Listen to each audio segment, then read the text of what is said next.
Hello, this is Scott Cruz, intuitive medium life coach, blending the worlds of metaphysics and psychotherapy. Manifestation. It's a big topic that's somewhat become mainstream, which is a really positive thing. However, when things go mainstream, misinterpretation comes along with it as well. So here's my very simplified approach to what manifestation really is, coinciding with intentional, deliberate, and conscious manifestation. So many people think of manifestation. They think manifestation is just the power that we have to bring a thought into tangible form and things appear. And all of that is very much true. However, many fail to realize the actual essence of what manifestation really is. Manifestation is simply any result, any outcome to any circumstance in life, any experience. That's what manifestation is. So even emotions are manifestation of thoughts. So whether you're thinking a negative thought and have a negative, experience manifest, or have a positive thought and have a positive experience manifest, they're all manifestations. Whether they're intentional or unintentional, it's all manifestation. Without manifestation, there'd be no experience. So for example, many people want to acquire wealth or want to acquire more money. And so there's a lot of YouTube videos about wealth and abundance and do this ritual and yada, yada, yada to acquire money. And so all that is great to get you in the mindset, to get yourself in the rhythm to attract and then of course to manifest money. That's great. However, when people are not manifesting that money, they think they're doing something wrong or they're doing manifestation wrong. That is not what's happening, because the lack of money or money not showing up is also a manifestation. So when you understand that you're manifesting no money, then you will stop doing that pattern or whatever thought pattern that you're having that's actually manifesting the same result of no money. You keep trying to convert then back to no money to having money. And yes, it becomes a process. It becomes almost like a war of your mind. When you get off track, to get yourself back on track, off track, but it becomes that process. But that's the reprogramming process. Because in your subconscious holds all your beliefs. And so if you're trying to manifest something you want, there may be subconscious beliefs that contradict your desires, and those will come up. Those will start to resurrect when you're trying to manifest something you want. And of course, when they come up, that's actually a blessing. It's letting you know what's holding you back. So instead of thinking that you're doing something wrong, it's important to understand, okay, I'm actually still manifesting lack. What am I thinking that's manifesting lack? Of course, when you ask those questions, those beliefs will start becoming very obvious. It might say that, I believe money is the root of all evil, or I don't deserve money. All these beliefs will start coming up. And when you identify these negative beliefs, right, and you start saying, well, is money really the root of all evil? Do I really believe this? I mean, because, anything can be evil. A knife in my kitchen, although it can be used to cut vegetables, I can kill someone with that knife. And then does that make the knife evil? Of course not. So you start identifying the silliness of the fears and the limitations that you have of thought, and you'll easily start forming new beliefs. And that, of course, will bring it into alignment to your positive belief of your desire of obtaining more money. So it's very important to understand that everything is a manifestation. And so this way you can identify, oh, here's a subconscious belief that's rendering a manifestation I don't want. Let's work with those beliefs. So of course, manifestation is the result of thought. Simple as that. All manifestation is a result of your thought. So if you don't like the manifestation, you must change the thought. Now, of course, when we talk about beliefs and you say, well, how do I get rid of beliefs I've had for so long? Well, of course, a belief is simply a thought you keep thinking. So if you keep thinking in a new pattern, that forms a new belief. And especially if the new thought process aligns with your outcome that you're desiring for the future, over time, it becomes logical, it just makes sense. And then you start acting, behaving that way. And of course, then manifestation becomes evidence. You start realizing that opportunity. You start realizing that, resource and that the benefit of the thought process. So again, manifestation stems from thought. So this is what we call deliberate manifestation. You set your intentions, make them clear. And a lot of people make this so difficult. It's an intention, it's just a desire. It shouldn't be so hard to identify what you want. And then also put your bets on what you want. Fight for what you want. Defend what you want. Don't defend your limitations. Don't make excuses for limitations and fears that go against what you want. Defend, stand up for what you want. That's setting clear intentions. Then also making sure that any limiting beliefs that you have that arise, that resurrect when you're focusing on what you want, make sure you square them away and allowing yourself to act and become that belief, the new thought. Bring it to your experience. And of course, the more you keep thinking about your intention, that thought turns into a belief. And when you start believing, I will be wealthy, I will be abundant, I will be successful, I will be in a wonderful relationship, whatever that intention may be, it becomes more obvious to you how the universe starts aligning circumstances, situations, and opportunities for you to bring you there. So the more you keep thinking about your intentions, that thought will form into a belief. And when you start believing in your intentions, of course, then you start vibrating in that frequency. And this is what people call law of attraction. You become a frequency, then you start being attracted to that same energy, and the same energy becomes attracted to you. This is happening all the time too. It's just like gravity.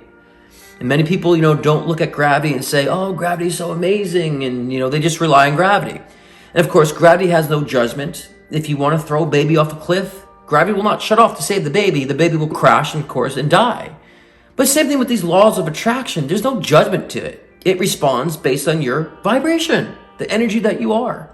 So the New Age communities and also the self-help communities uses the terms vibration and frequency a lot. And I think it's been sensationalized, although it is true.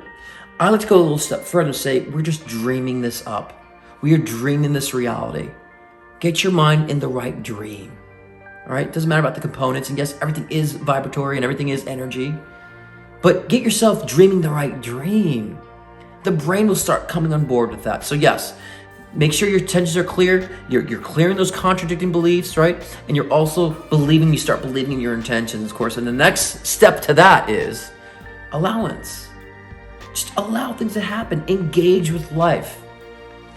Take the essence of when you believe in those intentions, bring that essence into your everyday life. Stop looking out for the manifestation. Because when you're looking out for something, you're saying it's not there, and you keep manifesting it not being there. That's also saying to the universe that you're not happy with your life the way it is. So therefore, you're also projecting, I'm not happy. So then it's very important for you to find ways to be happy. Engage with the life that you already have. Because the things you have in your life are things you wanted before. Be happy about those too.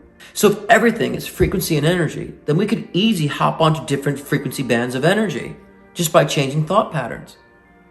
So to easily get yourself out of lack, you want to get yourself in appreciation, and of course appreciation builds value, and value of course gets bigger and forms into abundance and all that wonderful stuff, and gratitude. And when you're in gratitude, that means you have what you want.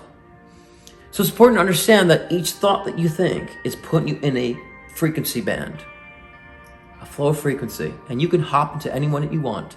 And when you hop into a frequency, a state of frequency, you will receive thoughts that align with that frequency. So a lot of people say, I can't stop thinking. It's like you're not going to stop thinking. Because if you want peace, you put yourself in a peace frequency, you'll get ideas of peace. If you're focused on fear, you get ideas and creative ideas of fear and so forth. You want abundance, you get creative ideas of abundance. You have to sustain your connection to the frequency that you say that you want. Think of it in terms of that way. Just like you want to change the channel of a TV or change, the station on the radio. It's the same idea. Okay, you can't say, I've attuned to a hip hop station and complain that they're not playing rock music. You change the frequency to rock. If you want to hear rock. Same thing with thought. You'll start being more objective of what you're thinking. You'll start being more objective how to just change frequency, how to change energy. That will become an easy process to you. Because when you start realizing when we think very negatively and we have negative thought patterns, they're very much irrational. They're irrational. They're, a lot of people say, they can't get over the worry but when they understand what worry really is, I say worry is just habitually thinking negatively. Does that become rational or logical for your end result? Of course not. And when you realize things are irrational or not logical to what you're trying to accomplish in life, you'll easily stop doing that. And of course, you'll have to change patterns, but that changing a pattern will be obvious to you and also very much wanted by you. And you'll do the work, and you won't need to call it work. You'll just call it as you're growing. You're growing, you're learning, you're shifting. Now, as I said before, fear is going to come up. A lot of times fear does come up when you're setting intentions for a new paradigm that you're trying to create for yourself. That's not a bad thing. That's a good thing. It's revealing limiting beliefs. You want to work with them. So allow yourself to be focused on the goal and say, okay, let's approach this fear. Let's approach this negativity. Let's look at this. Let's see what aspects of myself that have been limiting me for so long. You get to convert that. That's our power. We are magicians this way when it comes to energy. As we've heard, you can't create or destroy energy, just changes form. That's what we are constantly doing. So remember that fear is an indication of those things that are limiting you. It's a blessing when you get to realize, have the opportunity to change and identify and throw away the things that have been holding you back all this time. Fear's gonna come up. That's a good thing. That's an indication you're actually making the right change. Now, a lot of people get very paralyzed by the fear. They're afraid to look at the fear, because if they look at it, they're afraid it's gonna be true. This is what keeps the fear persistent. I'm sure we've heard the cliche statement, what you resist persists. That is true. So when the fear comes up, you definitely want to look at it. I always say, go as far as you can with it to where it becomes comical. For example, a lot of people have money issues. This is a common thread within our civilization, humanity. So I say, well, if you have a fear of not having enough money, just see yourself being homeless. What would you do if you were homeless? Go far with that thought process. Because if you go that far, you then start realizing where you really are, and then you start saying, it's kind of comical. You start saying, I don't think I'll ever let myself get that far. You'll start realizing the skills and talents that you already have that would propel you forward instead of letting you go that far. And so that will put you back in gear saying, you know what, I'm not so fearful about these things because I don't really think it's a possibility for me. You become more rationally thinking, and you wouldn't be so dismissive of what you actually can do with the power that you have now. So many people let fear diminish the power that they've had for a long time, or the skill sets that they possess. It's almost like that gets thrown out the window just because of a feeling of fear. Have fun with the fear, play with it, go far with it. Because then you start realizing, you know what, it seems kind of comical to me that I would actually have this irrational fear. Because again, like I said previously, worry is just habitually thinking negatively. So, of course, is thinking negatively habitually even rational to manifestation? Is it even rational to form the intellect that you want to move forward and become stronger? Of course not. Worry is never rational. It's just a side effect of, again, not creating your future. It's a side effect of you not actually being definitive. It's a side effect of you not creating results or creating even solutions for the outcomes that you want. Of course, even worry is a messenger. Fear is a messenger. Utilize them wisely. Listen to the fear. Listen to the worries. Identify them. Don't run away from them. Okay, because that will just keep persisting. And of course, when we resist something so much, it will actually become crystallized in physical reality where something negative might actually happen to really wake you up to, the contradiction that you're living, to push you in one direction or another. So of course, take control so that doesn't happen. Now, once you feel settled, you're in peace, you feel good about what you want, right? And you feel it's logical, you don't have any beliefs that are contradicting it. Stop looking for it. Don't look for it. Like I said before, engage with your life. There's so many other dynamics in your life that you can attend to. Just like when you plant a seed and it takes time for things to grow and you don't know the timing. Let go of time. Time is just a measurement. Stop measuring everything of your life. That's not enjoying it. That's not experiencing everything.